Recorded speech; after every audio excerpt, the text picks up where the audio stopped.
Welcome to Extraterrestrial Reality. Today I have a special guest with me. It's Jason Shurtz. He's a new YouTuber. He's been putting on some videos about some very interesting things related to the UFO subject. His new channel is called Beyond Strangeness, and I'm gonna definitely have the links in the description for this channel because it's really awesome. He only has a handful of videos so far, but the videos that he's put up there are very intriguing, particularly one that he just posted in this past week about Colonel Karl Nell, who was David Grusch's boss. And I thought that this video was fantastic. I can see that this video has been getting a lot of great responses from people in the UFO community across UFO Reddit and also on UFO Twitter. A lot of people are talking about this video because it's pointing something out that I see now is very important, something that the mainstream news has failed to talk about whatsoever.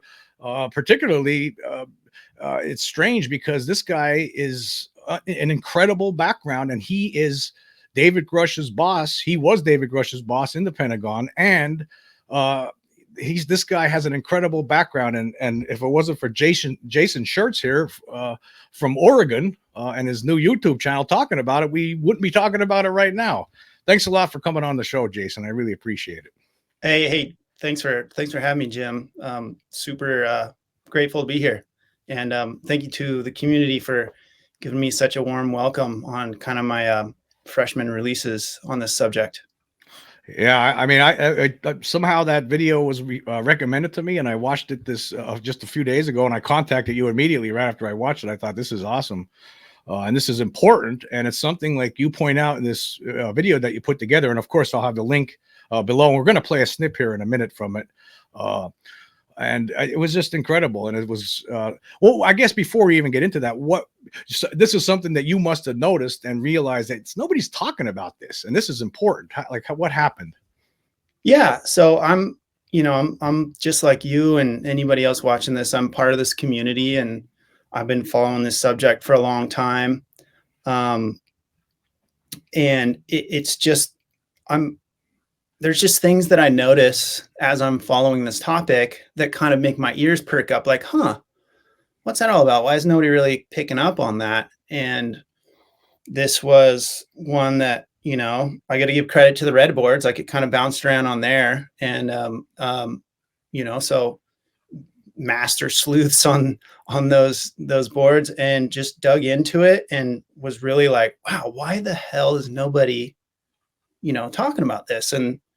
And I'm always looking for good material. That's kind of my goal with this channel is to sort of find those gold nuggets that are sort of right in front of everybody that people are missing. And to be fair, there's just a sea of information on this topic, so it's easy for it to be missed. And it just seemed really interesting, and I'm just glad that people are stoked to see the story come out. Well, your video was, I guess it was about 15, 16 minutes long, somewhere in there. And I edited together like a 7-minute version of that. I shortened it down, but I think people should really go to your channel and check out get the full effect here. But just to give people an idea, but basically what he's talking about here is, he talks about David Grusch, how the story was released in the Debrief, the article from Leslie Kean and Ralph Blumenthal, and then of course he was interviewed for that News Nation interview by Ross Coulthart, and then of course Grush appeared on in the recent UFO hearing along with Ryan Graves and David Fravor. But the point that got missed in all of this is the fact that buried deep in that original article in the Debrief, there was this mention of Karl Nell and some of the comments he made. And so what you did here in your video is you talked about who this guy is, Karl Nell, and then after all of that, you showed the comments, and it's unbelievable. So I just want to play this video so people get an idea of what we're talking about here.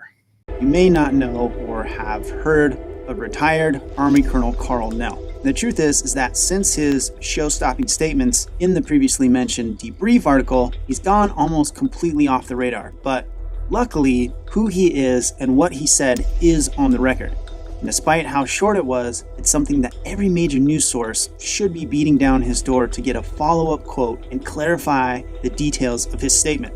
Before we get to what he said, we need to understand who Colonel Karl Nell is. Colonel Nell is an extremely distinguished figure in the military, aerospace, and defense industries, with a career spanning nearly 3 decades of extensive military service, corporate contracting and defense development, retrievals of high-value weapons systems, and top brass positions at the highest levels of aerospace industry leadership. His education, and especially his work history, is nothing short of absolutely astonishing. Colonel Nell started his education at the University of Pennsylvania, earning a bachelor's in electrical engineering. Next, he earned a master's certificate, different than a master's degree, but still extremely impressive, in computer science engineering, graduating with nearly a 4.0 GPA from the U.S. Air Force Institute of Technology. He almost graduated with another 4.0, earning a full master's degree in mechanical engineering from Boston University. And finally, in his education, he picked up a second master's degree in strategic studies from the United States Army War College. And if you think, oh, that's impressive, that's nothing compared to his work history. Starting in 1990, he served 4 years as a commander and operation officer at U.S. Space Command, where he was selected for one of only 3 Army officer leadership positions within U.S. Space Command in Europe. He led a transportable satellite communications control center, reporting directly to the Joint Chiefs of Staff. Next, Colonel Nell had a short stint helping AT&T engineer enhancements to their long-distance network capabilities before he landed, and this is where it starts to get fun, a gig at Lockheed Martin as a senior systems engineer, and led satellite communications for operations of the sophisticated national satellite constellations and helped resolve all their anomalous satellite behavior. After Lockheed, Nell moved to the DIA, the Defense Intelligence Agency, as a technical operations officer, and the first person deployed from the DIA as the Foreign Material Program Command Representative to U.S. Central Command in Kuwait during that war in the Middle East. This position at the DIA is a really interesting one. Under Nell's leadership, the DIA executed the safe and successful recovery of hundreds of conventional weapon systems of strategic value. From the DIA, Colonel Nell moved to Northrop Grumman, the defense contractors, where he was there for 13 years as a Deputy Chief Technology Officer and Director of Systems Engineering and Integration at Northrop Grumman. That's definitely not a job that they give to just anybody. Then after this eyebrow-raising stint at Northrop, he became the Chief Strategy Officer for the U.S. Army Reserves.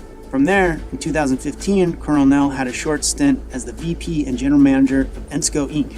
ENSCO describes itself as a defense and space manufacturing company. On their LinkedIn page, the company states that for more than 50 years, ENSCO has been providing leading-edge engineering, science, and advanced technology solutions to world governments, private defense, aerospace, national security, and the transportation sectors.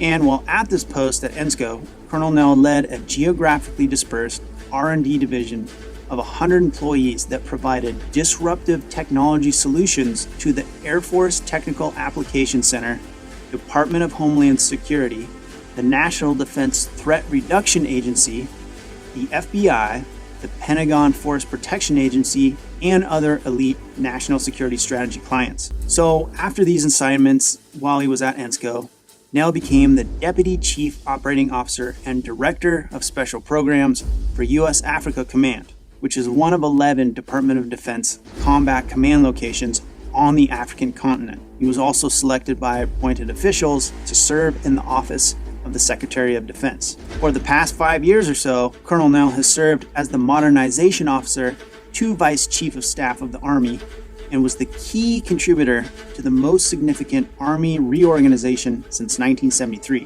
One very interesting and noteworthy accomplishment by Nell while he was at this post was that he led systems engineering and integration, advancing JADC2, or the Joint All-Domain Command and Control in the Department of Defense, to develop and connect sensors from all branches of the U.S. Armed Forces into a unified network powered by AI.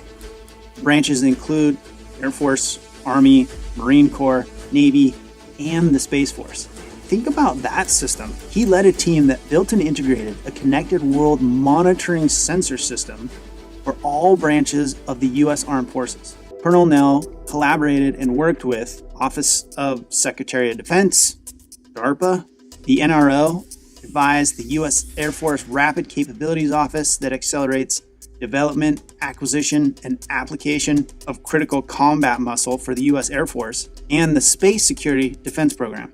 Oh, and he's also the only space-qualified Army participant in Joint Staffs. He's also a subject matter expert for Army Science Board Studies that provides advice about Army science to senior military leaders and about AI and machine learning during whole of government forums. So he's an AI, machine learning, military intelligence, aerospace, communications, defense contracting, weapons system development and recovery, combat commander, engineering expert, who's served those positions and industries primarily at the very top of each of them. You think old Karl Nell has seen some shit? On June 5th, 2023, the Debrief news outlet published an article by investigative journalists Leslie Kane and Ralph Blumenthal. In this article, Colonel Karl Nell went on the record. First, he backed up Grush's credibility and his character directly by stating that Grush was beyond reproach, which reproach means perfect or unable to be criticized. But the real bombshells coming from Colonel Nell, quote, his assertion concerning the existence of a terrestrial arms race occurring sub rosa, aka secretly, over the past 80 years, focusing on reverse engineering technologies of unknown origin, is fundamentally correct, as is the indisputable realization that at least some of these technologies are of unknown origin or derived from non-human intelligence.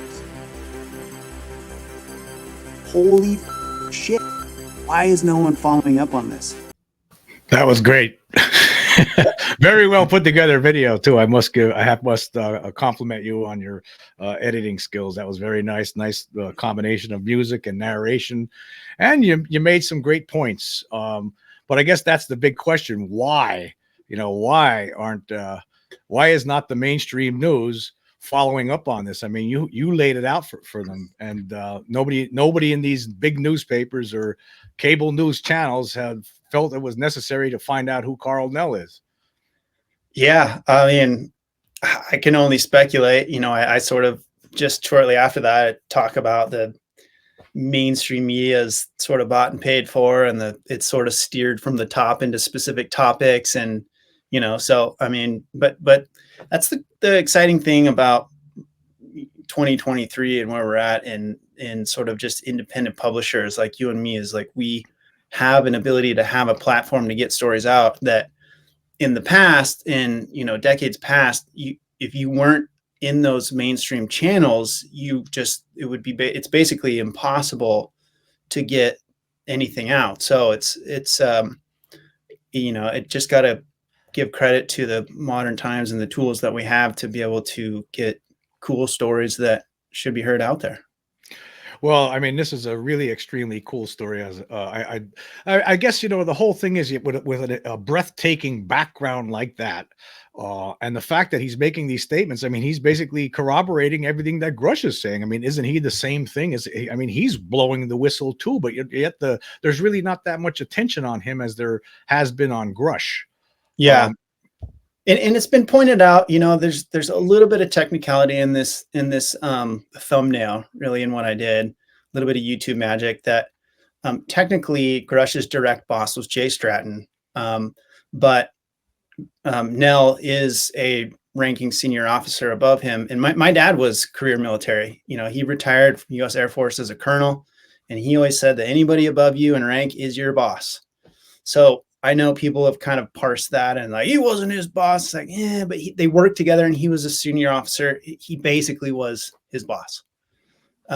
So yeah, it's makes the eyebrows just like, wow. Kind of blows your hair back that those statements, and you look at the guy's history. When I was doing the research, and I didn't have to dig very far. I mean, you can just go to his freaking LinkedIn profile, which is in the description of the video, and it's right there, man. This was not.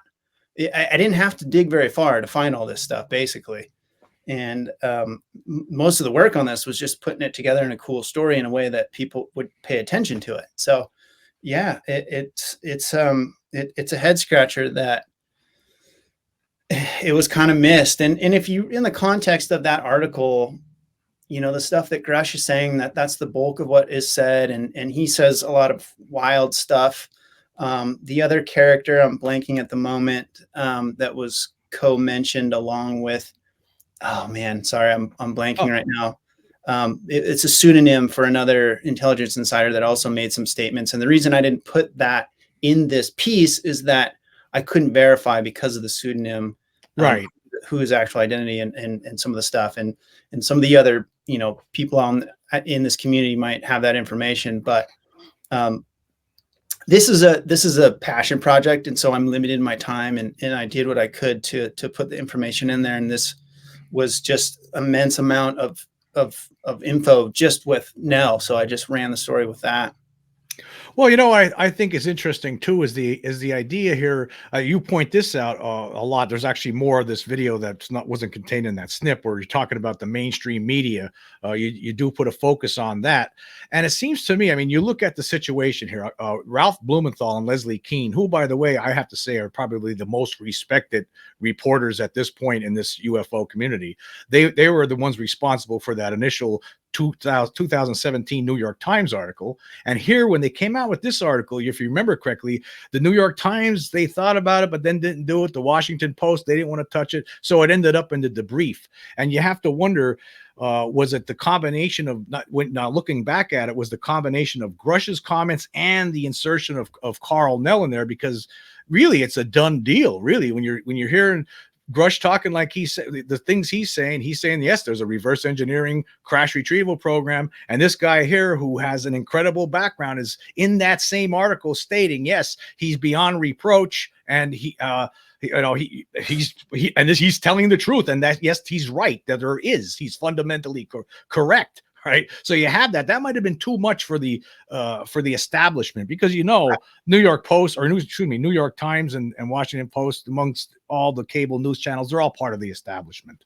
Yeah. And I believe Politico passed on the story too. So yes.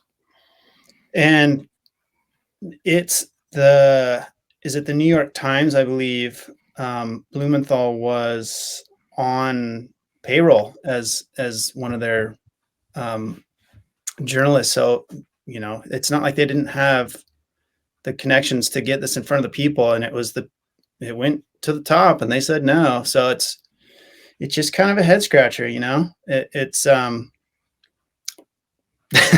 don't know. I think what you did here, though, is like by pointing this out. I mean, see, there was a lot of people in the UFO community when Grush first stepped out. I remember arguing with some people online saying, well, oh, this guy's the biggest joke of all time and blah, blah, blah. And I was like, well, I don't know about that. He doesn't have the absolute end all evidence with him, but he is corroborating what a lot of people in the UFO community, a lot of UFO historians had believed for a long time. Yes. Okay. He corroborated all. And then you have this Colonel Nell in the background, when really he should have been part of this story. He should have been more toward the top of that story. But, you know, I'm wondering now, looking back at it, maybe Leslie Kean and Ralph Blumenthal missed the boat there a little bit. I don't want to criticize them too much, but I mean, that should have been up closer to the top of the fold. And this guy says he's correct. You know, this guy in the Army, this colonel, says he's correct. And look at this guy's background. So, you know what I mean? Yeah, I don't know. I can only speculate. When I was digging into this, I got a sense that he's really been kind of, you know, he made the statement and then he's sort of been a ghost since. So maybe they just felt that they could get more traction out of, you know, I think they were pretty close and they knew that to what extent Grush was going to be coming forward, and pretty sure that the News Nation interview was in the pipeline. It might have been already shot when they had dropped that. So, maybe it was just sort of, that's who everybody rallied around. And that's kind of the stories that sort of exploded out of that piece. But yeah, it's incredible that it's not even really mentioned, this guy and his just absolutely stunning, hard to wrap your mind around that level of accomplishment and achievement and just absolute brilliance, that genius level brilliance that you would need to do that type of stuff. Yeah. And yeah, and the programs and systems and teams and stuff that he built and did, he's the guy that if there's people seeing data and stuff of things and knows about shit, sorry, pardon me. Oh, that's okay. Yeah. It's that guy. So yeah, Yeah, it's an incredible background. It's an incredible background that he has. And the fact that he's someone who's basically saying, yeah, everything's Grush is saying is correct. I know that he's fundamentally correct about this. Yes, there are these programs. And that basically he's just saying the same thing. So I mean, maybe he's someone who should be testifying as well. And I guess it's always possible. Maybe there was talk. I remember before that hearing started, there was supposed to be more people that were supposed to talk, and I'm wondering if he was one of them. And then, because remember, there was some of them that backed down.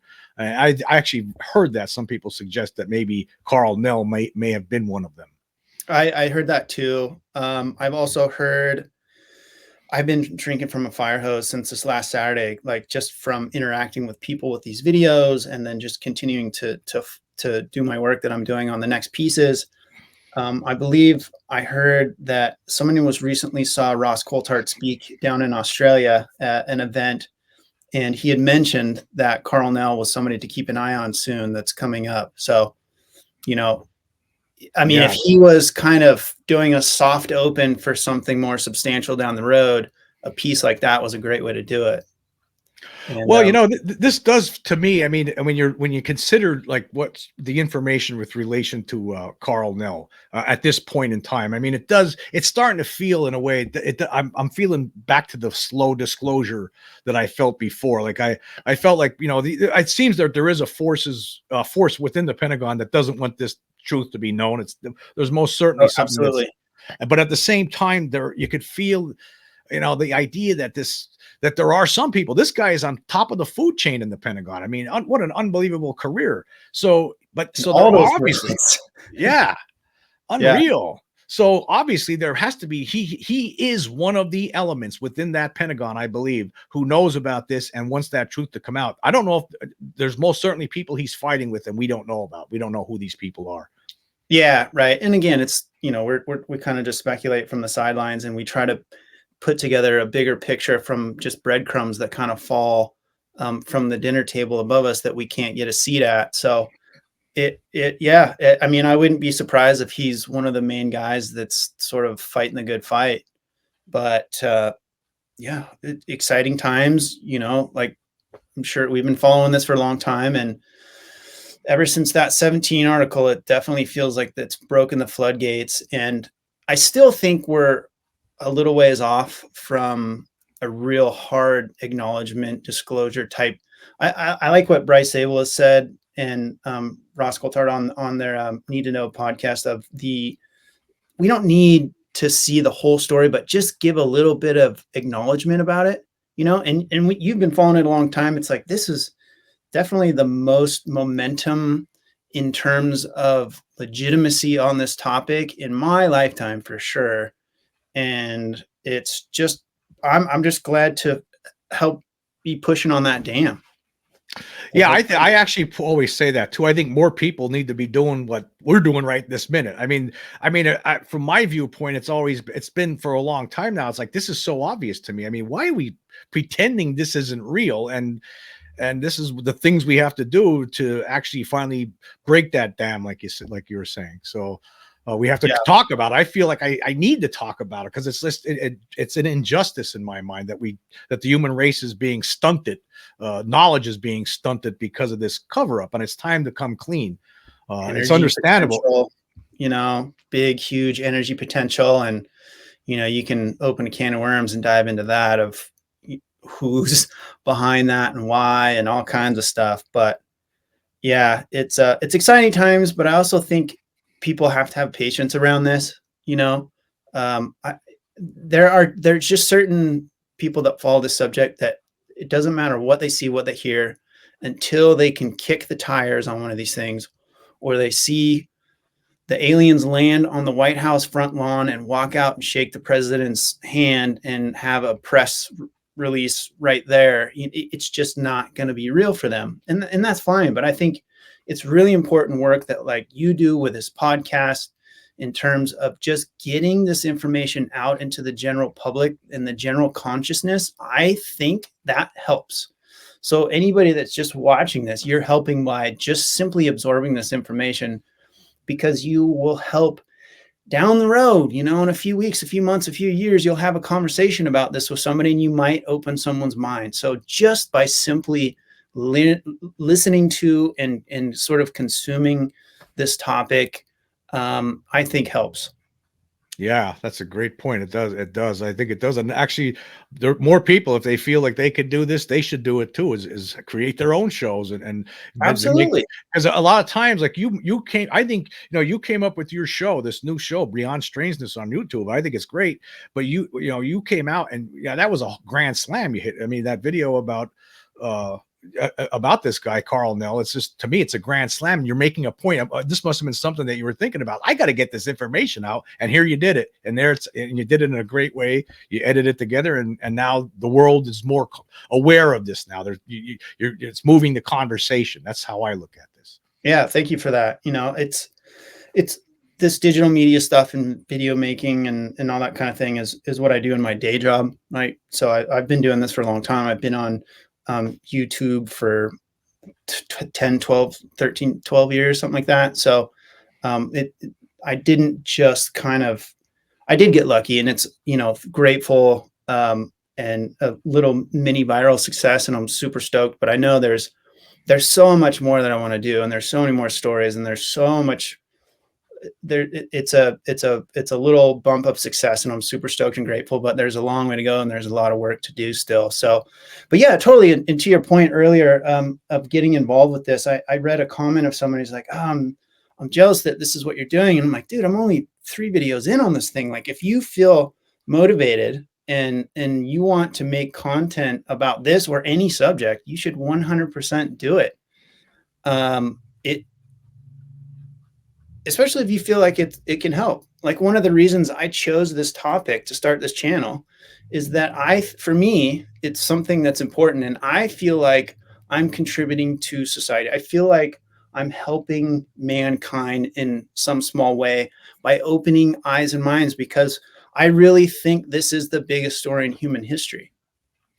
So when did how long have you been interested in it? Well, did you ever have any experiences of yourself? Did you ever see anything? I don't know. I don't think so, but I'll preface with that. But I first found this subject in the late 80s when Whitley Strieber's book Communion came out. And I got that and read that book, and it just lit a fire.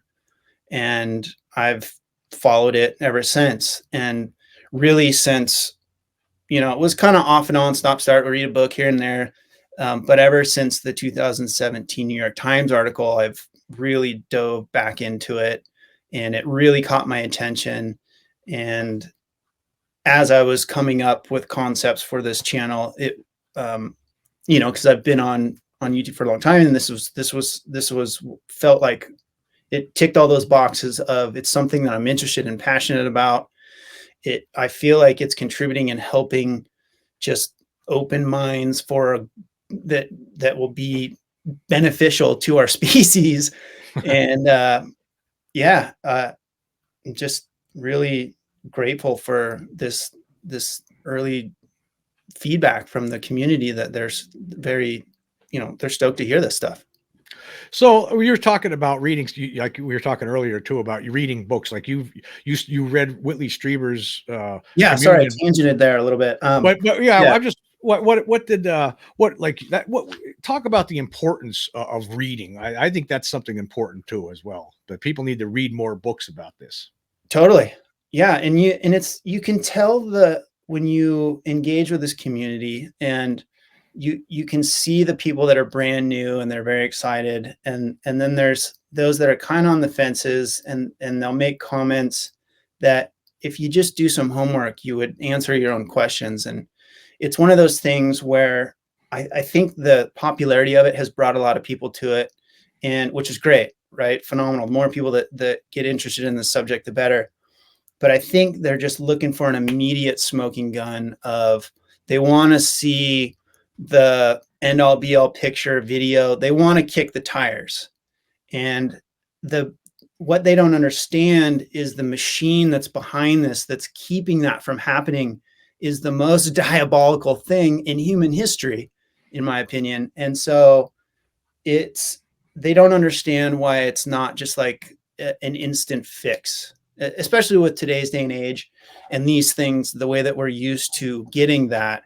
It's really, I think, just people don't understand the patience you got to have, right? I mean, 30 some years that we've been following this, and it's just now in the last 5 or so started to really click into something where I still don't know. We still don't know if a proper disclosure is going to happen.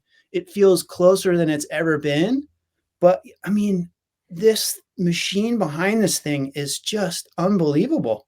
The power they have, the power they wield behind the scenes is, people don't, I mean, it's incredible what they're able to do to keep this secret as long as they have. Yeah. And I think it goes all the way to the top, deepest, darkest corners of whoever they are. And not, I don't mean like the visitors there. I mean, like whoever if you want to put on a little tin hat and say whoever the puppet masters behind of everything, of whatever, right? It's got to be pretty kind of, yeah. I think it's some pretty deep pockets and powerful people that are holding on to this stuff.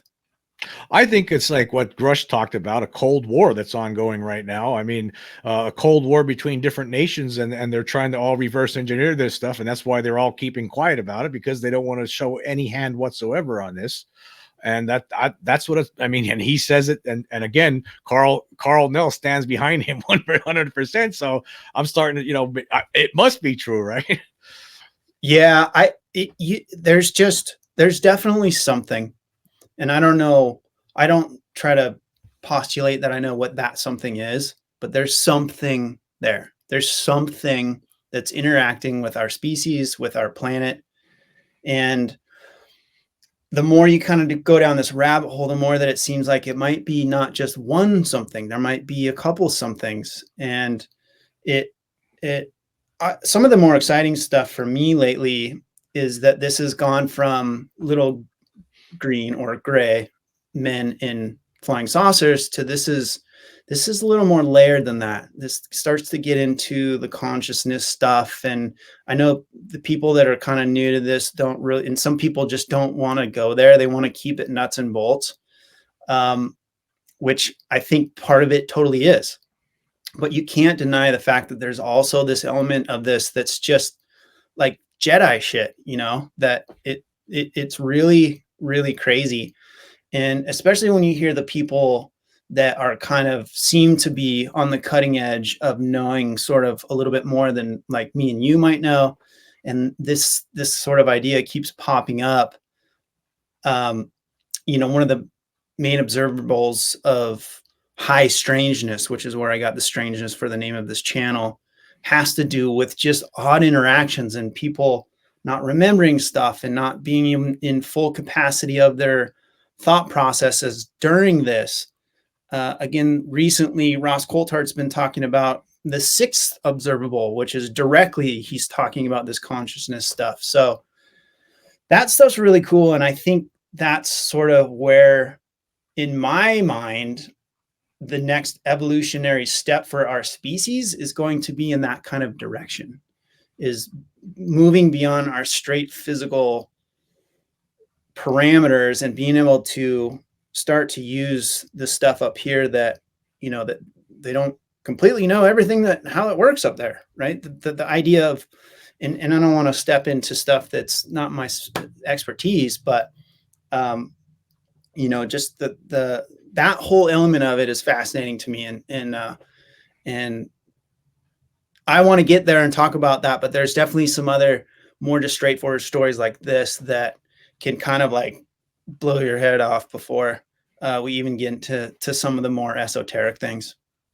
Yeah, there's so many different tentacles to this. It's very confusing. I mean, just the cover up tentacles. I mean, trying to understand all of that, because there's just so many different people involved. There's so many different people in the Pentagon and all their different titles and what they're allowed to look at and what they're not, what the classifications are. There's just so much stuff to know that's very confusing. Where I'm like a bottom line kind of person. I want to see.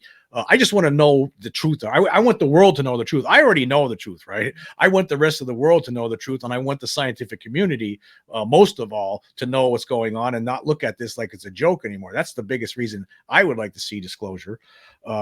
However, I also believe that that all these people that are in the UFO community that don't really. There's some people that aren't there, like you said, they're just not there yet. And it's a shame for them. And I think that's an injustice. Like, everybody in my mind is like, I don't know what you're thinking.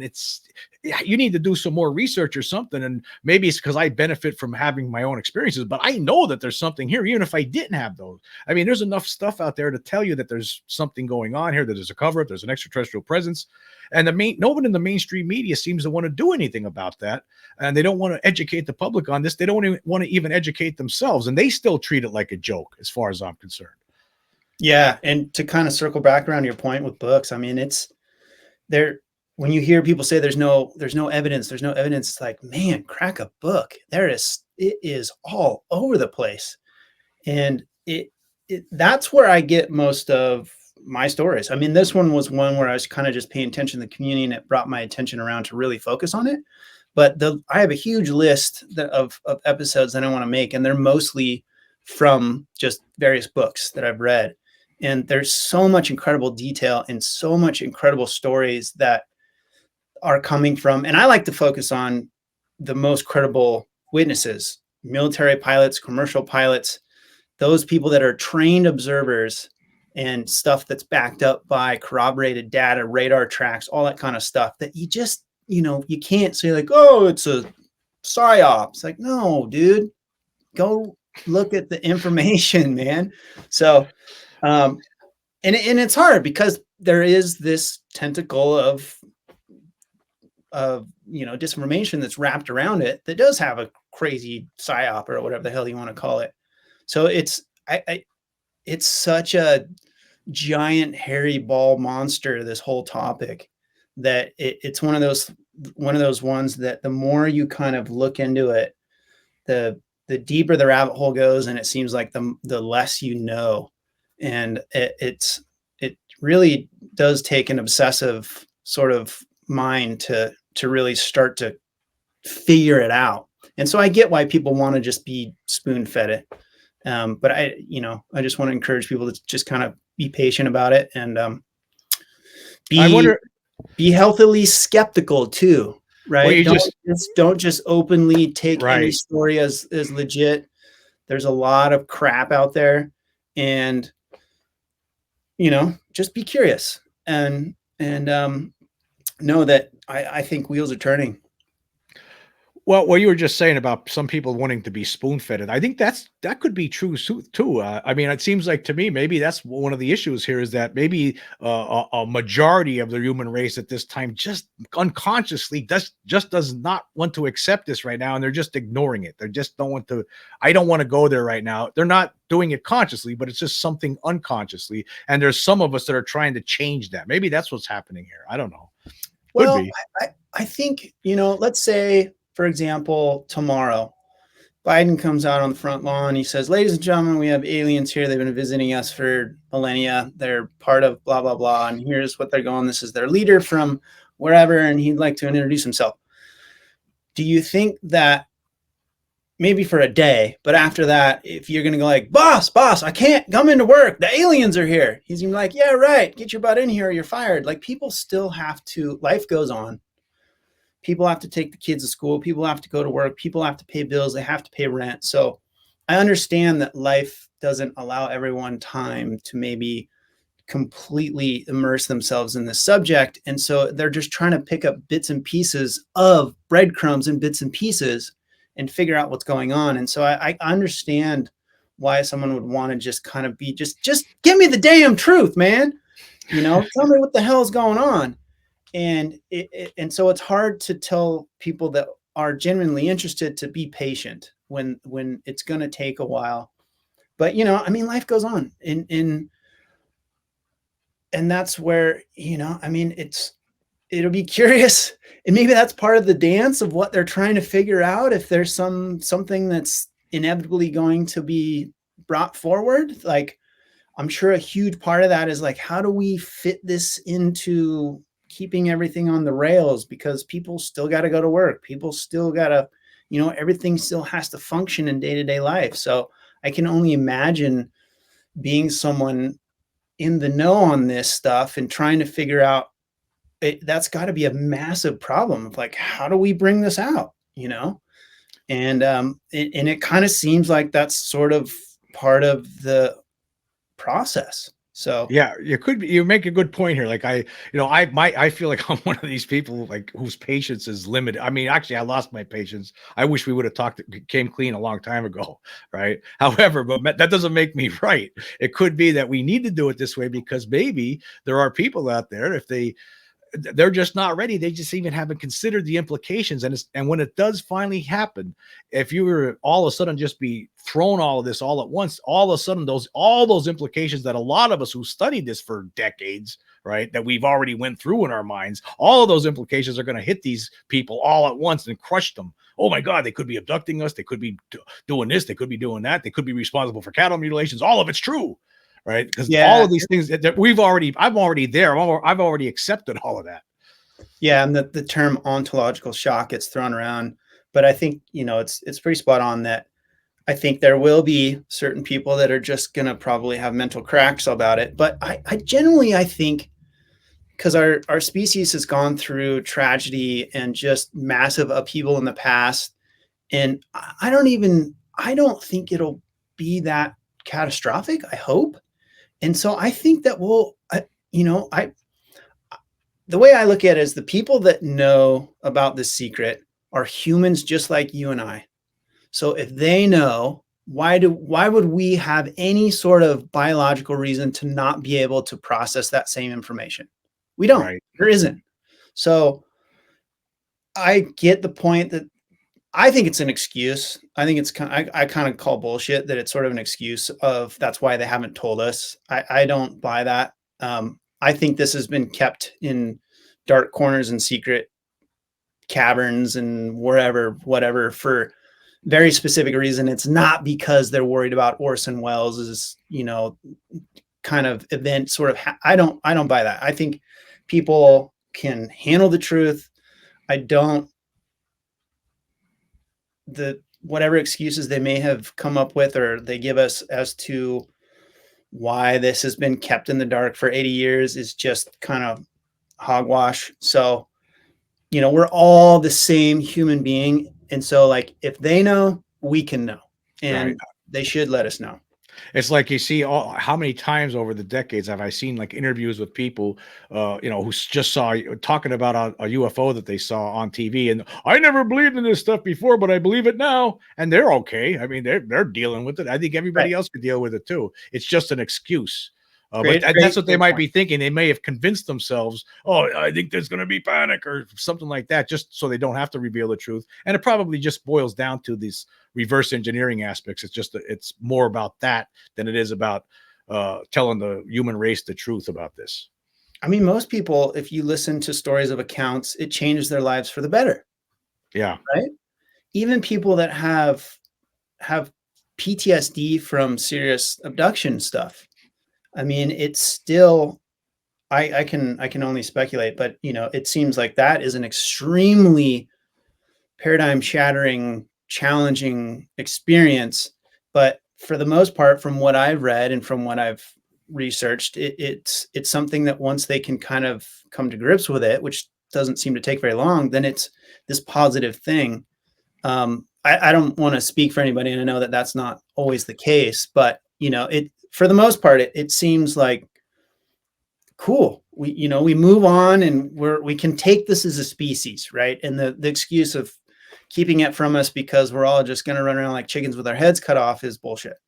Well, you just to your point where you just said about the some people it's for their benefit, but of most of the cases where it was not for someone's benefit, it usually involves a stigmatization that ruined their lives. Like for instance, Calvin Parker, who Right. recently died, he said it ruined his life because it was something Because that of what humans did. Right, because of what humans did, not was well, his experience was something, that was a frightening experience, but still it was something, a story. It was something interesting. And I don't think it would have had as much of an impact, a negative impact on his life, if it wasn't for what he suffered in public because of the Right. what happened, because of telling Yeah, the story. I mean, exactly. That's a great, like if those guys would have been accepted by society and brought it forward as like this positive thing, and they like, wow, that's incredible. Tell us about that, instead of just being totally, stigmatized. And that's where another kind of the skeptical argument is people are just out to make a buck and they're all going to write books. Like, no, man, you look at most of these stories, most people are reluctant to tell these stories. And most people, even people that do write books, there's very few that are making any damn money on this. So it's not like it's some glory subject. It's most people, I think it's a legitimate life-changing experience, or it's something that, they feel like me, that they want to help get the story out because it seems like it's super important. And yeah, So in 2017, after you had an interest in it before, but 2017, that's when you became really interested in it, when that New York Times story came out, and you've been reading a lot of books over you've accepted this reality. You've done enough research. You did, although you had no personal experience, you've done enough research now where you could say, yeah, there's most certainly a presence here, and there is a cover up. yeah, I mean, back in that book when I read Whitley Strieber's account, like I've been and it's, you got to kind of be careful in calling yourself, I'm a believer. I think there's something here that's interacting with our species in this planet. And I've thought that for a long time. And I don't know why, honestly. And we kind of touched on this earlier of, have I ever had an experience? Like, I don't think so. There's been a couple of really interesting experiences. So I grew up on a dairy farm here in Oregon, out in sort of rural part of Central Oregon. And my step grandfather, I was actually trying to call my mom today to get clarification on the story, had an interesting experience. And one of the things, if you follow this subject, people that have direct experiences, especially if they have abduction type experiences, it can turn into a generational thing. And so people that have experienced abductions, it's their parents experienced it, they experienced it, their kids experienced it, and it sort of latches on to, whatever this phenomenon is, it latches on to this family, and it kind of keeps hold of them, who knows, or tracking animals or whatever, right? So my step grandfather was, and I don't have, corroborated this with my mom, but so we'll just kind of tell this is just an interesting story, and maybe this is why I'm interested in it. I don't know. That he was out in the fields late one night, and he was spreading fertilizer on the fields for the cows so that grass would grow. And he saw this. It must have been, it was probably late mid 60s when this happened. And he saw this huge disc came out over the field. And he said he stopped, turned his tractor off, lit a cigarette, and he just watched the thing. And then he said the next thing he knew, it was like first light. And this when he first saw the thing, it was probably like late night, like evening. He had been working, and the sun went down, and he kept going, right? So it was about 9, 10 o'clock. And then he saw this thing come down, lit a cigarette. Next thing you know, it's like the first daylight is coming up, and it's like, that's really freaking weird. And so, like, if you follow this subject in abductions, missing time is a really common thing. And this was a story that I just heard recently in my family. My brothers were talking about this because my brothers had another interesting experience that's more kind of paranormal related. But that's a thing. And then it's kind of gotten me thinking, it's like, that's really interesting. I wonder if it's just because I heard that story when I was a kid, or if there's something more to it. I don't know. But yeah, it's something that I kind of just intrinsically known is a reality of our existence. And then of course you read books and you're like, okay, yep, there it is. There's kind of validation of this phenomena that's happening. And yeah, I wouldn't say that it just kicked in that 2017 timeframe. I think that's when I really started consuming a lot of book reading before that. Yeah. But I had watched, I was more of a movie and documentary guy before that. But after that article came out, then I started getting every book I can get my hands on and reading all this stuff. And it just validates it even more. Right. And you read this stuff and you go, how can anybody not be interested in the subject and not go, yeah, obviously this is a thing, it's just right there. So, well, speaking of, I point out actually before I say this other comment, I want to just say that some of the books that I like a lot are the ones by Richard Dolan for the UFOs and the National Security State, volumes 1 and 2. I think that those books were great historical books that I think everyone in the mainstream media needs to have. But I guess talking about Oregon, I mean, that's the place, the famous McMinnville UFO picture. So I guess that's another. It's also reason. been a hot spot for cattle mutilations the last few years. Yeah. And interesting story. I actually have a buddy that his dad used to own a casual friend, not like a super good friend, but he's a guy that I know that his dad used to own a veterinary clinic nearby here.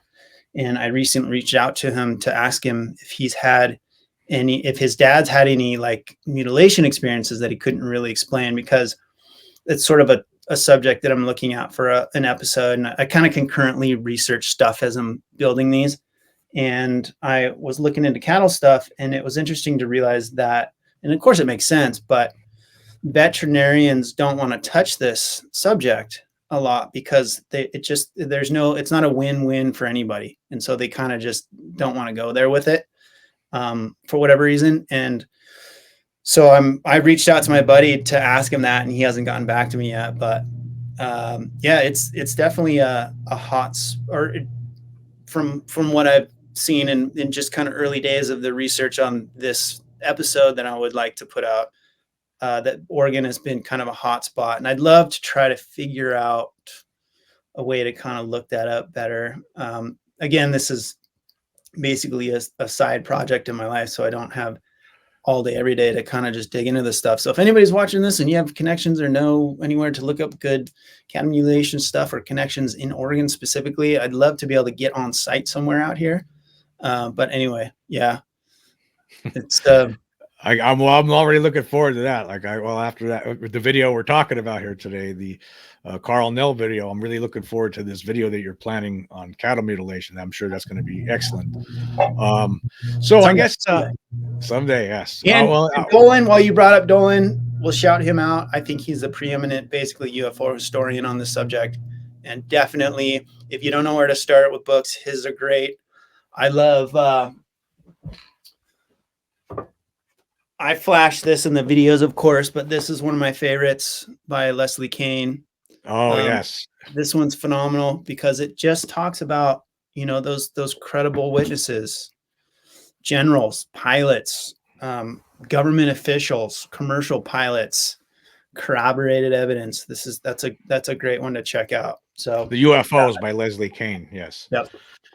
Yes, everyone should check that one out. There's a lot of great books out there, and people in the mainstream media are the ones who really need to be reading this, because they're the ones who are reporting the news and telling the story of what's going on in the world. But as far as I'm concerned, they're not doing their job, as particularly with what we were talking about here. The main story tonight, we were talking about Karl Nell and his association with David Grusch. I mean, and the things he had to say. He says the same things as David Grusch, and you pointed that out to the world. And I think it was an awesome video, and I'm looking forward to your channel. And I want everyone out there to know, to make sure that everyone there'll be links in the description here for this in this video, and I would think everyone needs to become a subscriber on to Jason's YouTube channel, Beyond Strangeness, because it's there's a lot to look forward to with that one, no question about it. Thank you very much. I appreciate that, Jim. Yeah, there's only a couple episodes on there. It's currently just as a one-man show, taking me about 3 weeks to research, write, shoot, edit, and get these out. So hopefully I would love to grow this to something where I can get that cadence out a little bit sooner, like every other week. And, you know, who knows if this thing gets big enough and I can get a team every week. But for now, that's kind of the pace at what it's going. And kind of to just kind of pick up on your last comment there, I think the reason that some of the mainstream media also is handicapped on this subject or any really interesting subject is that it's just sound bites, right? They don't have the time to really do a deep dive on a story. And it's just sort of another, to me, it just shows how the kind of classic news model is going extinct. I'm sure just because of who those corporations are that own that, we'll figure it out if it totally starts to slow down. But that's why I love formats like YouTube and podcasts. It just gives an opportunity to do deep dives on stuff, and you can really tell those stories that the way that they need to be told. Yes. Excellent. Excellent. Yes. And your videos are of the kind that, dude, I could understand when you watch something like that. I know it definitely takes a lot of time to put all of that together, to put the script together, to do the research, then put the script together, the edit it. It's a lot of work. And to do that, like you say, this is something you could do when you have the extra time, and it's fantastic stuff. I really appreciate it.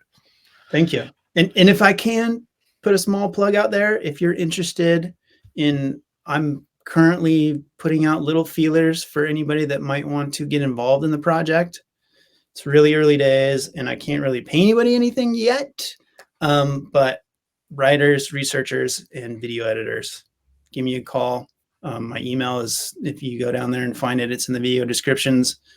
And I've started to reach out to a couple of professors to potentially get like interns student-wise. But I do want to keep the momentum while it's in my favor. And so, yeah, I'll just leave that there. All right, Jason, I want to say thank you very much for coming on the show today. It was very informative. I very much appreciate it. I really appreciate you having me on, Jim. Thank you very much. And again, thank you to the community for the really awesome welcome and love that you all have shown me on this first early releases of these episodes. Thank you. Okay, until next time, thank you very much for joining us.